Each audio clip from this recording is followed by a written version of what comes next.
우리가 현실이라고 믿는 이 견고한 세계가 사실은 보이지 않는 거대한 진실의 투영에 불과하다는 생각을 해보신 적이 있습니까? 안녕하십니까? 오늘은 인류 지성사의 영원한 고전이자 서양 철학의 근간을 세운 플라톤의 장엄한 사유 세계로 여러분을 안내하고자 합니다. 과연 인간의 이성이 도달할 수 있는 지혜의 끝은 어디인지, 그리고 우리가 마주한 이 현상의 너머에는 무엇이 숨겨져 있는지 지금부터 20분간의 탐구를 시작하겠습니다. 지혜의 빛을 함께 발견해 보시길 바랍니다. 인간의 감각은 과연 세계를 온전하게 담아낼 수 있는 그릇입니까? 우리는 눈에 보이는 것만이 실제하다고 믿으며 살아가지만 감각은 우리를 끊임없이 기만하는 함정일 수도 있습니다. 존재의 근원에 대한 이 심각한 의문은 인류 문명의 시작과 함께 우리를 괴롭혀온 본질적인 화두입니다. 플라톤은 바로 이 지점에서 감각의 불완전성을 통찰하고 영원한 진리를 찾기 위한 처절한 투쟁을 시작했습니다. 그가 던진 질문은 오늘날 디지털 가상 현실의 시대에도 날카로운 실존적 비수가 되어 우리를 성찰하게 만듭니다. 우리는 과연 우리가 보는 것을 믿는 것입니까? 이 중대한 물음에 답하기 위해 우리는 이제 고대 아테네의 지적 용광로 속으로 들어갑니다. 존재의 기저를 흐르는 논리적 정합성을 발견하는 그 순간, 우리의 삶은 비로소 그림자의 속박에서 벗어나게 될 것입니다. 찬란한 이데아의 빛을 마주하는 여정이 지금부터 펼쳐집니다. 이 이성의 항해는 우리를 어떤 진리의 해안가로 데려다 줄 것인지 함께 지켜봐 주십시오. 고요한 사유의 눈으로 세계를 다시 바라보아야 할 중대한 전환점이 도래했습니다. 플라톤이 태어난 기원전 427년의 아테네는 펠로폰네소스 전쟁의 폭풍우가 도시를 휘감고 있던 격동의 시공간이었습니다. 당시 아테네의 성인 남성 시민권자는 약 4만 명으로 추산되었으며 전체 거주 인구는 20만 명을 상회했습니다. 해상 제국으로서 찬란한 영광을 누리던 시기였지만 내부적으로는 정치가들의 선동과 중우 정치의 폐단이 문명을 갉아먹고 있었습니다. 특히 전쟁 초기 발생한 전염병으로 인해 인구의 3분의 1이 소멸하는 참혹한 비극은 사회적 결속력을 무너뜨렸습니다. 귀족 가문의 자제로 태어난 그는 이러한 혼란상 속에서 인간의 욕망이 빚어낸 참혹한 결과물을 목격했습니다. 당시 아테네의 무역 규모는 연간 1,500달란트에 달했으나 부의 편중은 계층 간의 갈등을 심화시키는 도화선이 되었습니다. 당시 아테네의 무역 규모는 연간 1,500달란트에 달했으나 부의 편중은 계층 간 갈등을 심화시키는 도화선이 되었습니다. 이러한 역사적 배경은 그가 왜 현실 정치가 아닌 이상 국가의 건설을 철학적 과업으로 삼게 되었는지를 설명해 줍니다. 붕괴해가는 문명의 잔해 속에서 영원히 변하지 않는 정의의 기준을 정립하기 위해 그는 고독한 사유의 길을 선택했습니다. 역사적 문헌이 증명하는 당시의 치열했던 삶의 기록들은 플라톤 사상이 시대적 구원을 위한 외침이었음을 보여줍니다. 전쟁의 포화 속에서도 아테네의 시민들은 광장에 모여 끊임없이 민주주의의 가치를 토론하며 지적인 생명력을 유지했습니다. 황금기의 예술과 문학이 쇠퇴해가던 당시의 사회적 맥락은 플라톤에게 인간 본성의 어두운 시면을 마주하게 했습니다. 특히 소크라테스의 처형은 그에게 기존 관습과 법률이 얼마나 자의적이고 폭력적일 수 있는지를 인식시켰습니다. 그는 다수결이라는 민주주의적 절차가 어떻게 진리를 학살하는 도구로 변질되는지를 목격하며 지혜의 중요성을 확신했습니다. 당시 아테네 사회의 범죄율 증가와 이기주의적 성향은 소피스트들의 상대주의 교육이 가져온 도덕적 공백을 드러냈습니다. 사유재산의 과도한 집착과 명예를 향한 눈먼 경쟁은 도시 공동체의 존립을 위협하는 사회적 병폐였습니다. 그는 이러한 위기를 타개하기 위해 영혼을 정화하는 교육과 국가 시스템의 근본적인 개혁이 병행되어야 한다고 보았습니다. 통계적으로 입증되는 당시 아테네의 경제지표 하락과 전쟁 비용 부담은 시민들의 삶을 피폐하게 만들었습니다. 물질적 풍요가 아닌 영혼의 고결함을 회복하는 것만이 아테네가 다시 일어설 수 있는 유일한 길임을 설파했습니다. 사회 구조적 모순을 해결하기 위한 그의 집요한 탐구는 인류가 고민해온 공정성과 정의의 개념을 정립했습니다. 상세한 역사적 증거들은 플라톤이 직면했던 사회적 압박이 얼마나 거대했는지를 생생하게 전해주고 있습니다. 현장에 참여하고 있는 듯한 착각을 불러일으킬 정도로 세밀하게 묘사된 그의 철학은 시대를 관통합니다. 시민들의 옷감 하나하나와 대리석의 질감까지 느껴지는 이 생생한 묘사는 우리를 2500년 전으로 안내합니다. 아테네 거리를 오가는 수많은 사람의 그림자는 현실의 덧없음과 실체의 영원함을 동시에 상징하고 있습니다. 그는 소피스트들의 궤변에 맞서기 위해 논리적 엄밀함과 수학적 증명이라는 강력한 무기를 연마했습니다. 당시의 가옥 구조나 생활 양식에서 볼 수 있듯이 아테네는 화려함 뒤에 숨겨진 구조적 한계에 봉착해 있었습니다. 플라톤은 이러한 사회적 병증을 치유하기 위해 영혼의 질서를 회복하는 철학적 처방전을 인류에게 제시했습니다. 각자가 자신의 본분에 충실하며 덕을 실천하는 사회야말로 그가 꿈꾸었던 정의로운 국가의 원형이었습니다. 수많은 역사적 실험들이 증명하듯이 도덕적 가치가 실종된 사회는 결국 내부로부터 붕괴할 수밖에 없습니다. 그는 이러한 역사의 교훈을 가슴에 새기고 인간 이성이 도달할 수 있는 가장 고결한 사회 모델을 기획했습니다. 이제 우리는 그가 어떻게 자신의 철학적 사명을 실천해 나갔는지 그 구체적인 과정을 따라가 보겠습니다. 지혜를 사랑하는 자들의 모임은 어두운 아테네의 밤을 밝히는 유일한 희망의 등불이었습니다. 사회 전체의 행복을 위해 개인의 욕망을 절제해야 한다는 그의 주장은 오늘날에도 큰 울림을 줍니다. 상세한 고고학적 발굴 데이터는 당시 아테네 사회가 겪었던 극심한 혼란의 실체를 명확히 규명해주고 있습니다. 그가 발을 디뎠던 현장의 공기마저 느껴질 듯한 생생한 서술을 통해 우리는 진리의 가치를 재발견합니다.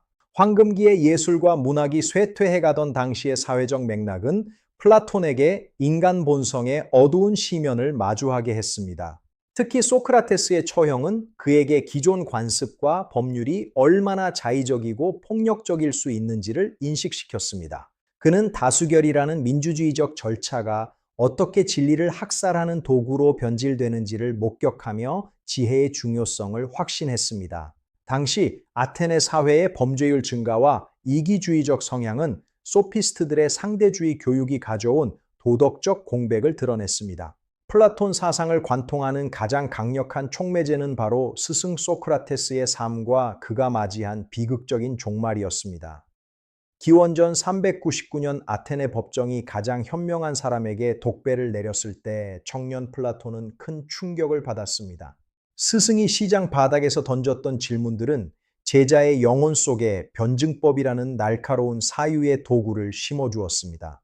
문답법을 통해 개념의 모순을 드러내고 보편적 정의를 찾아가는 과정은 서양 논리학의 근간이 되었습니다. 그는 스승의 죽음을 목격하며 최고의 고결함이 육체의 소멸을 넘어 영혼의 자유로 나아가는 것임을 통찰했습니다. 당시 재판 기록에 남아있는 배심원들의 명단과 투표 결과는 대중적 선동이 지성을 압도하는 현장을 보여줍니다. 스승의 사상을 보존하기 위해 지필된 초기 대화편들은 자신의 형상 이론으로 나아가는 중요한 가교가 되었습니다. 소크라테스가 보여준 초연한 태도는 죽음조차 두렵지 않은 진리의 힘을 상징하는 영원한 고전이 되었습니다. 정의를 위해 치러야 했던 대가가 얼마나 컸는지를 우리는 스승의 마지막 뒷모습을 통해 생생히 목격합니다. 이러한 사상적 촉매제는 그를 단순한 지식인이 아닌 세계를 재편하려는 혁명적 철학자로 거듭나게 했습니다. 감옥 창살 사이로 비치는 달빛 아래에서도 소크라테스는 영혼의 불멸과 정의의 실천을 당당히 논했습니다. 플라톤은 스승의 마지막 숨결까지 기록하며 진리가 권력에 의해 살해되는 비극을 영원히 잊지 않기로 맹세했습니다. 소크라테스의 변론은 비겁한 생존보다는 당당한 죽음을 선택함으로써 진정한 인간의 품격을 만천해 선포했습니다. 플라톤은 이 거대한 도덕적 승리를 목격하며 현상 세계의 덧없음과 이데아의 영원함을 더욱 확신하게 되었습니다.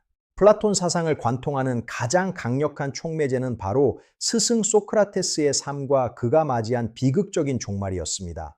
기원전 399년 아테네 법정이 가장 현명한 사람에게 독배를 내렸을 때 청년 플라톤은 큰 충격을 받았습니다. 이제 플라톤 철학의 정수이자 서양 형이상학의 심장부인 이데아론에 대해 상세하고 면밀하게 파헤쳐 보겠습니다. 그에 따르면 우리가 오감을 통해 경험하는 가시적인 세계는 영원 불변한 원형의 세계를 불완전하게 모방합니다. 예를 들어 현실의 수많은 꽃은 시들고 사라지지만 우리 지성이 파악하는 꽃이라는 이데아는 결코 변하지 않습니다. 그는 이러한 이데아들이야말로 사물의 본질을 규정하는 진정한 실체이며 인간 이성이 도달할 수 있는 지식입니다. 이데아의 세계에는 모든 사물의 완벽한 모델이 존재하며 시공간의 제약을 받지 않는 초월적인 영역에 머뭅니다. 특히 기하학적 도형들은 이데아의 성격을 가장 잘 보여주는 사례로 제시되었으며 수학적 훈련의 이유가 됩니다. 그는 모든 이데아 중에서도 가장 높은 위계에 선의 이데아를 배치하여 존재와 가치의 근원으로 정의했습니다. 선의 이데아를 관조하는 것만이 지혜를 얻는 유일한 길이며 이를 통해 삶의 목적과 방향을 설정할 수 있습니다. 실제 물리적 법칙들이 보여주는 수학적 정밀함은 플라톤이 예견했던 가독적 세계의 실자애성을 뒷받침해 줍니다. 우리는 감각의 기만을 뚫고 사물의 이면을 꿰뚫어보는 지적인 통찰력을 길러야 하는 실존적 과업을 가집니다. 이제 플라톤 철학의 정수이자 서양 형이상학의 심장부인 이데아론에 대해 상세하고 면밀하게 파헤쳐 보겠습니다. 그에 따르면 우리가 오감을 통해 경험하는 가시적인 세계는 영원 불변한 원형의 세계를 불완전하게 모방합니다. 그는 이러한 이데아들이야말로 사물의 본질을 규정하는 진정한 실체이며 인간 이성이 도달할 수 있는 지식입니다. 이데아의 세계에는 모든 사물의 완벽한 모델이 존재하며 시공간의 제약을 받지 않는 초월적인 영역에 머뭅니다. 인류 역사상 가장 위대한 철학적 상징인 동굴의 비유는 인간의 인식론적 해방 과정을 드라마틱하게 묘사합니다. 태어날 때부터 동굴 벽면만을 바라보도록 쇠사슬에 묶여 살아온 죄수들에게는 횃불이 만들어내는 그림자가 유일한 진리였습니다. 만약 그들 중 한 명이 결박을 풀고 고개를 돌려 불빛을 마주한다면 처음 맛보는 눈부심에 큰 고통을 느낍니다. 하지만 누군가의 손에 이끌려 험난한 경사길을 올라 동굴 밖으로 나아간다면 세상의 근원인 태양과 마주합니다. 처음에는 그림자를 보고 다음에는 밤하늘의 별을 보며 적응하다가 마침내 태양을 관조하는 환희를 맛봅니다. 이제 진실을 깨달은 자가 다시 동굴로 돌아와 허구성을 알리려 한다면 대중은 그를 비웃거나 위험 인물로 봅니다. 이는 진리를 탐구하는 철학자가 대중사회에서 겪게 되는 필연적인 고립과 오해를 상징하는 영원한 비유입니다. 현대의 미디어 사회와 가짜뉴스의 범람 속에서 우리가 마주한 그림자들은 이 비유의 생생한 유효성을 보여줍니다. 인류 역사상 가장 위대한 철학적 상징인 동굴의 비유는 인간의 인식론적 해방 과정을 드라마틱하게 묘사합니다. 태어날 때부터 동굴 벽면만을 바라보도록 쇠사슬에 묶여 살아온 죄수들에게는 횃불이 만들어내는 그림자가 유일한 진리였습니다.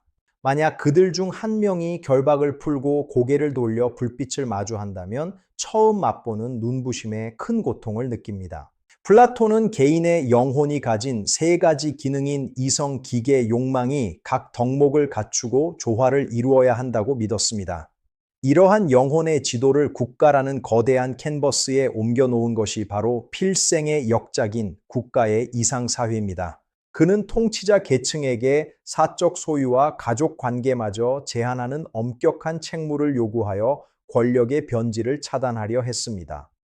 가장 지혜로운 자가 국가를 이끄는 철인 정치의 모델은 보편적 선의 이데아에 근거한 공정한 통치의 대안이었습니다.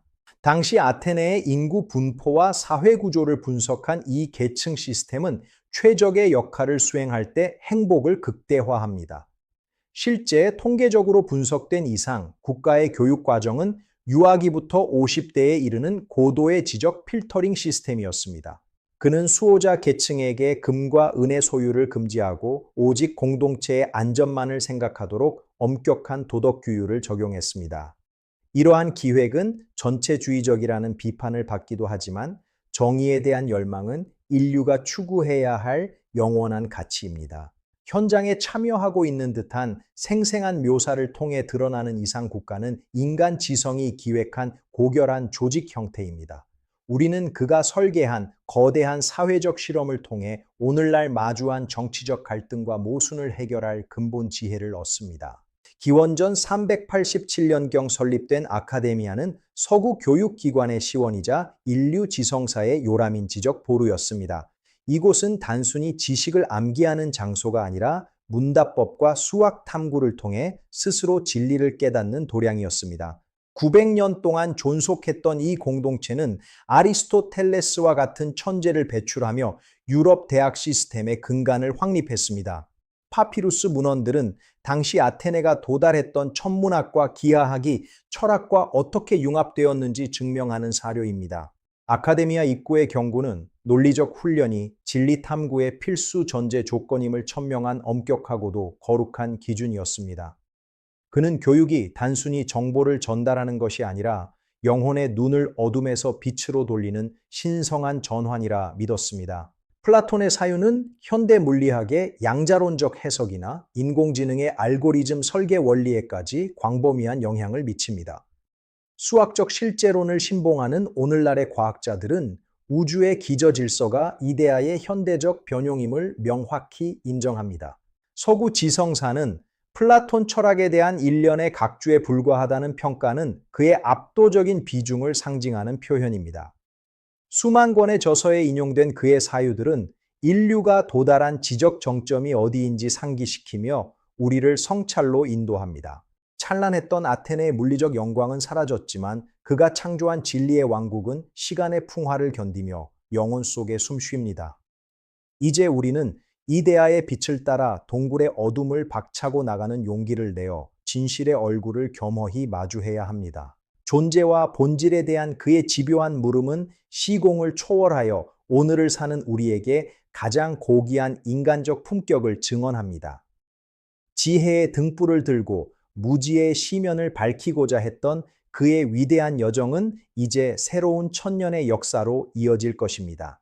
우리는 그가 보여준 이성의 승리를 기억하며 더 높은 진리를 향한 인류의 발걸음을 멈추지 말아야 할 책무를 가집니다.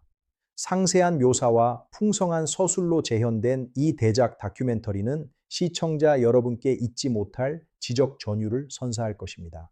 서구 지성사는 플라톤 철학에 대한 일련의 각주에 불과하다는 평가는 그의 압도적인 비중을 상징하는 표현입니다. 수만 권의 저서에 인용된 그의 사유들은 인류가 도달한 지적 정점이 어디인지 상기시키며 우리를 성찰로 인도합니다. 찬란했던 아테네의 물리적 영광은 사라졌지만 그가 창조한 진리의 왕국은 시간의 풍화를 견디며 영혼 속에 숨쉽니다.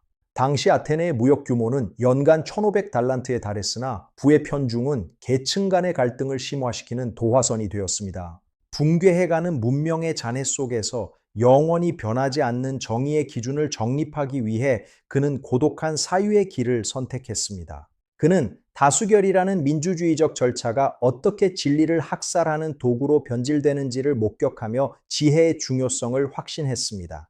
당시 재판 기록에 남아있는 배심원들의 명단과 투표 결과는 대중적 선동이 지성을 압도하는 현장을 보여줍니다.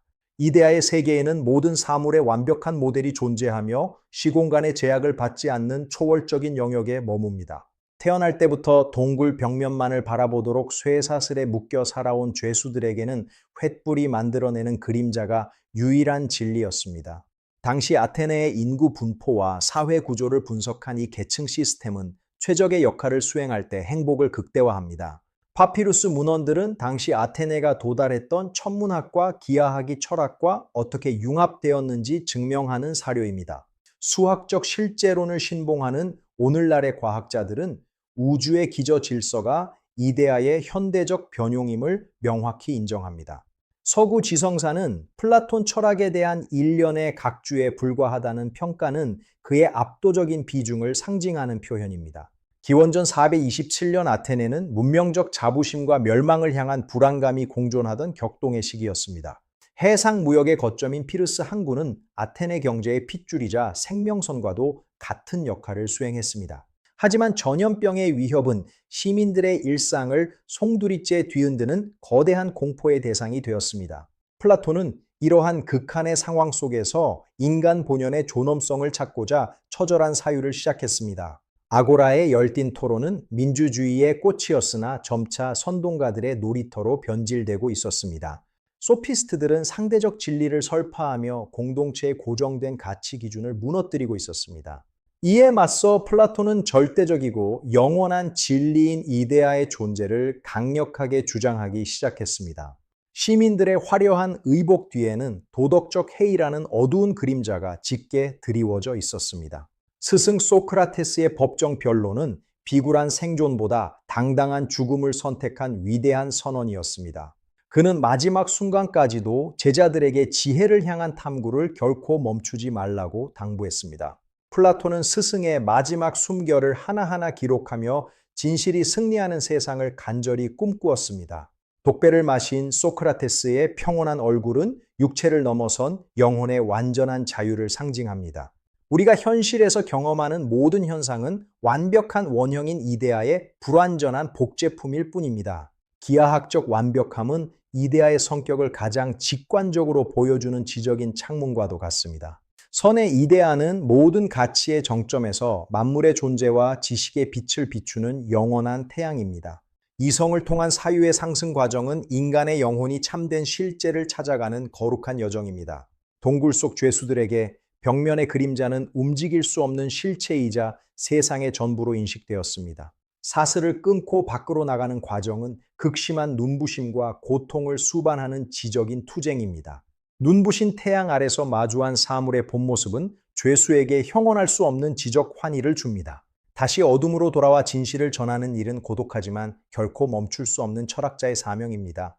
이상 국가는 통치자, 수호자, 생산자가 각자의 본분에 충실하며 완벽한 조화를 이루는 곳입니다. 철인 정치의 모델은 사적 이익을 배제하고 오직 공동체의 선을 추구하는 고결한 체제입니다. 아카데미아는 서구 교육의 시원으로서 지혜를 사랑하는 자들의 영원한 정신적 고향이 되었습니다. 수학적 탐구는 영혼을 정화하고 진리의 문턱을 넘게 하는 필수적인 훈련 과정이었습니다. 현대 물리학의 양자 세계에서도 플라톤의 수학적 실제로는 과학자들에게 새로운 영감을 줍니다. 인공지능의 알고리즘 설계는 이데아의 논리적 구조를 현대적으로 정교하게 재해석한 결과입니다. 서구 문명의 역사는 플라톤 철학에 대한 일련의 각주라는 화이트헤드의 평가는 적절합니다. 우리는 그가 남긴 방대한 지적 유산 위에서 더 나은 미래를 설계할 도덕적 책무를 가집니다. 찬란한 지혜의 등불은 어두운 무지의 시면을 밝히며 새로운 천년을 향해 당당히 나아갑니다. 이데아의 빛을 따라 동굴 밖으로 나아가는 용기가 오늘을 사는 우리에게 절실히 필요합니다. 존재와 본질에 대한 그의 집요한 질문은 오늘을 사는 우리에게 가장 고귀한 인간적 품격을 줍니다. 인류 지성사의 가장 높은 봉구리인 플라톤의 사유는 우리 영혼 속에 영원히 살아 숨쉽니다. 이 웅장한 여정에 함께해 주신 여러분께 깊은 감사를 드리며 지혜롭고 정의로운 삶을 기원합니다.